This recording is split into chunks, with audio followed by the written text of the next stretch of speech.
You're tired of working day in and day out, trying to find new customers, chasing leads, doing whatever work comes your way, and never getting to earn what you're worth.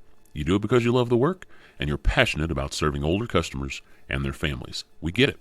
What you need is more of the right customers for your business, and more income for you and your family, so you can grow and help more people in your community. Well, you're in the right place, because this is Booming Your Bottom Line. Hi, and welcome to episode 59 of Booming Your Bottom Line. We've got another great episode for you today with some timely and pertinent insight that is going to leave you feeling a little bit more hopeful, stronger, and more determined than ever to push your business forward and serve your older customers better.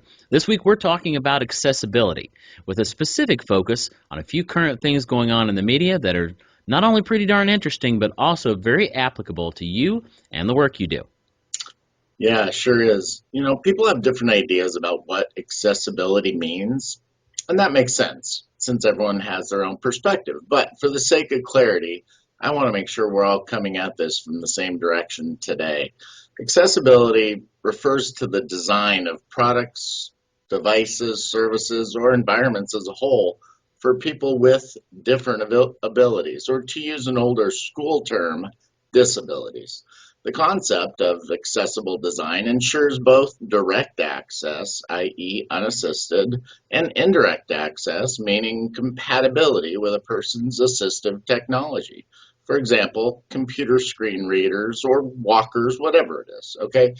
So now let's take that a little deeper, Mark. We use a word here that people also have very opinionated and quite different ideas about what that means. Yep.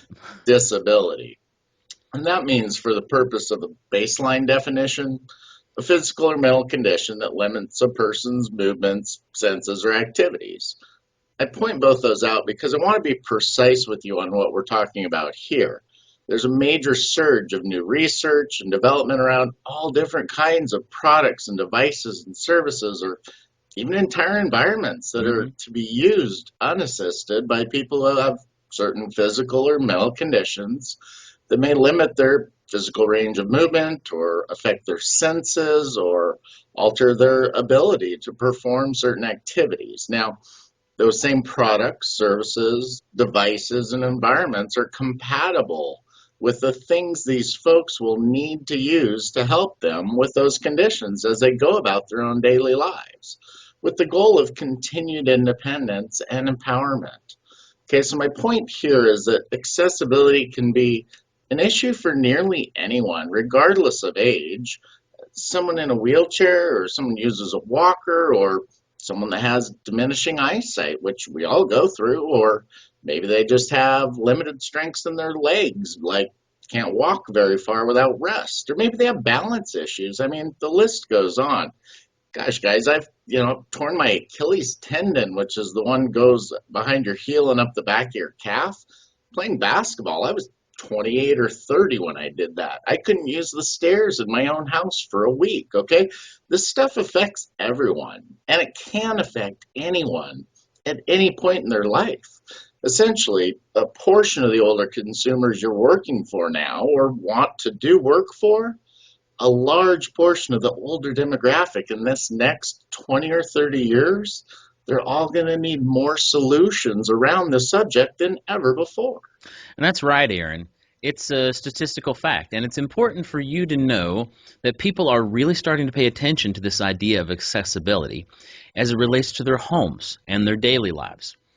Now, it's getting a lot of press, and some of it in the light of older consumers, some in the light of those with specific needs or conditions, and some that are just focused on things that are core to the idea of universal design in our housing, in our communities, and the public realm. Now, the point is this isn't a topic that's going to go away and for the remainder of your career, especially with the growing number of older people. And that's fantastic news for you. And I hope you can see that. And that's why we're getting it out in front of you and trying to get you ahead of the curve as well, in front of your competition.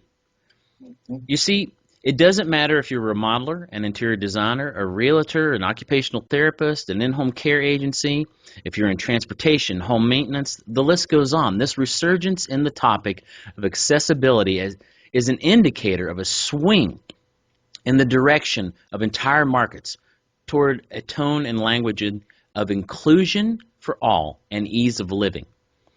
Now, speaking that language correctly for your own clients and in the way you educate the public moving forward is really going to pay off for you, and big time, because it's going to make getting customers easier as you continue to make this part of your business that you do well and discuss it in the right way.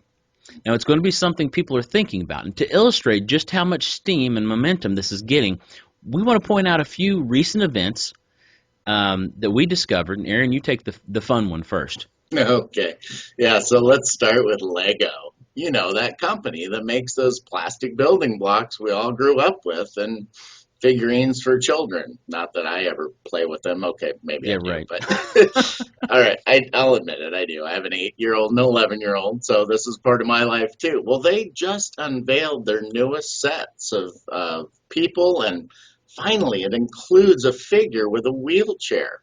Now, we will give you a URL to that information in our script today if you haven't seen that. Now, I get that you might wonder why in the world you should care about a new kid's toy for age 3 to 11. Well, let me tell you, the fact that the world's largest toy maker just put a stake in the ground and essentially said, we're making toys for everyone. That's a huge deal. Mm-hmm. Not only will this bring about a new awareness for children and adults alike about people with different abilities, it's also going to create pressure on a global level to getting toward this idea of access for everyone, accessibility. That kind of a stance is going to make accessibility a bigger issue across the globe. Now, would it last if it was just one toy maker? No, probably not. But it's not just one company talking about this, right, Mark? Exactly. All right, so let's talk about another big deal. Apple, the world's largest company, who has an untold number of patents, including some in the world of accessibility. Apple just asked the FCC to recognize the made-for-iPhone hearing aids, okay, to encourage accessibility innovation. Now, essentially, all iPhones are compatible with hearing aids, it really has nothing to do with that, and that's an FCC rule. Apple has developed technology, the made-for-iPhone called MFI hearing aid platform. Now, they believe it's far superior to standard hearing aid technology, and they've asked the FCC to recognize their technology as an alternative to the current hearing aid compatibility requirements.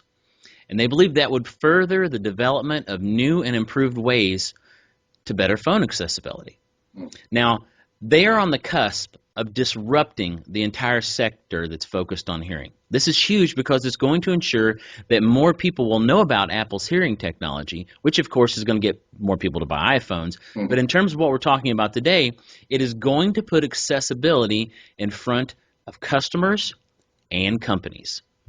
Okay, so we've already hit on biggest toy company, biggest company period. Next up, Uber and Lyft. These guys are getting some real pressure in New York City to meet the accessibility needs of cab riders. There's a real battle going on, and the long and short of it is that Uber doesn't want to provide accessible cars for people, and there seems to be a lot of people that want them to. And there's a story in the New York Daily News where NYC Mayor de Blasio said across the for-hire vehicle industry, whether it's Uber, yellow cab, green cab, any kind of vehicle, we have to address the disability issue. The point is, this is New York, okay? People are up in arms, and that means it's big news. Lots of folks are going to hear about it. And that means also quite clearly that accessibility is a skyrocketing topic, and it's growing quickly on the minds of the average American. Mm-hmm. And I'll predict it right now. Mark and I have had this discussion. What's probably going to come out of this particular fight is going to mean better cab service for people that need accessible riding. It might not be Uber or Lyft's best interest, but we think this will eventually be ruled in favor of the people, which again means more people with the expectation of accessible solutions. Yep. And finally, when I was doing research for today's show, I counted over 50 articles in major metro news outlets like Columbia and Chicago, Phoenix, Stanford, Austin, and many others, with articles on creating more accessible cities, apartments, transportation, parks, business, buildings, even events. And if that doesn't illustrate this point that accessibility is about to become a household word, I don't know what does. People are reading it, they're hearing it, they're watching it, and they're going to be talking about it. Now, not that this is on the subject of what we're talking about, but one of the articles I did find, which I thought was very interesting, it wasn't about a particular city, but it was rather it was about a home builder. It was in Builder Magazine. It was written by the president of a home builder in Colorado Springs. And what was interesting is that he said the idea of accessibility has been built into the way that they do business. Okay, it's the president of a company. Now, when he described why that they took that approach, we all know technically ADA requirements, they don't apply to building homes. He said that, it's not to say that the building industry can afford to take a pass on making accommodations for these people that are less able than others.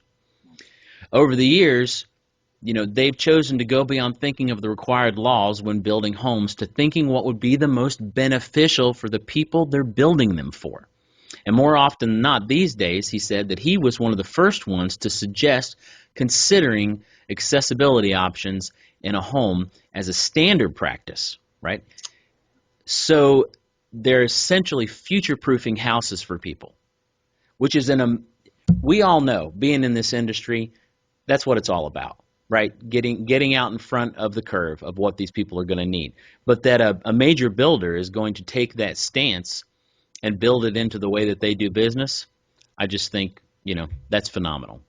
Yeah, absolutely. That's a big deal. And then I was doing my homework on the episode for today as well, and I ran across Kanguru, which is a new single driver occupant car that you can wheel into from the back with a wheelchair. Yeah, that was awesome. Blew me away, right? Yeah. And also the CUPC, which is the Uniform Plumbing Code for the U.S. and Canada, they just approved the Preslett Care Select series of height-adjustable toilets to be manufactured and distributed in North America. So, you see, folks, we've been telling this story for over a decade now, each of us, Mark and I, and that swell has finally started rising to a crest. So what does all this hubbub about accessibility really mean, or what's it mean to you? It means we're going to see more and more of this in the news, on TV, in products, homes, buildings, communities. And that means accessibility is going to keep quietly increasing in the next, maybe not so quietly, for the next 20 or 30 years in all these different ways that infiltrate our lives. Now, what it means for you as a business owner in this niche is that the accessibility wave is cresting, partly due to the older consumer demographic and the boomers and their family members on the path of aging. They're in their second half of life now. But it presents a very real opportunity for you to capitalize on a growing trend, to educate your community about accessibility in your home and around your homes, to become the local expert that not only knows about accessible housing or whatever your niche is, but also how to make that a reality for your customers. Mm-hmm. Seriously, folks, this is a very real and here right now avenue to accessing, no pun intended, the older consumer market. And we're showing it to you point blank. We're laying it down right in front of you today. So the question is to you now, what are you going to do about it? You could be the company in your city that is associated with this idea, known for it, seen as the local expert for solutions around it, and could very well be sealing your future as an incredibly popular and profitable company in this niche. Not to mention the incredible good you could do for all those people in your community that are going to need you. It's not something to take lightly. We don't. Are you hearing that? Okay, this is going to be a humongous opportunity, and it is going to change the future for the companies that sees it. Guys, if Lego and Apple are talking about it, why aren't you? Exactly. Aaron, that is right on. Now, if you're listening today and you're hearing what we're saying, if you get it and can see what a big deal this is, and you want to know how you can take advantage of it, we want to talk with you directly. If you want to be the one in your city that learns how to dominate the local market and how to reach those older consumers first and the right way, then I want you to go to byblive.com/ready. Answer a few questions for us about your business. And once we get that, we'll get in touch with you and schedule a free 30-minute strategy call. And during that call, we're going to talk specifically about your business. We'll give you some ideas that you can use right now to help you grow and help you do what you're doing better.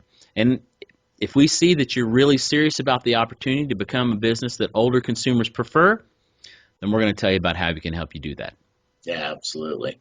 Well, I hope you guys enjoyed this episode. I hope you've learned something, got inspired, and I hope we help to take you a step closer to the future you want with your business by serving older consumers better.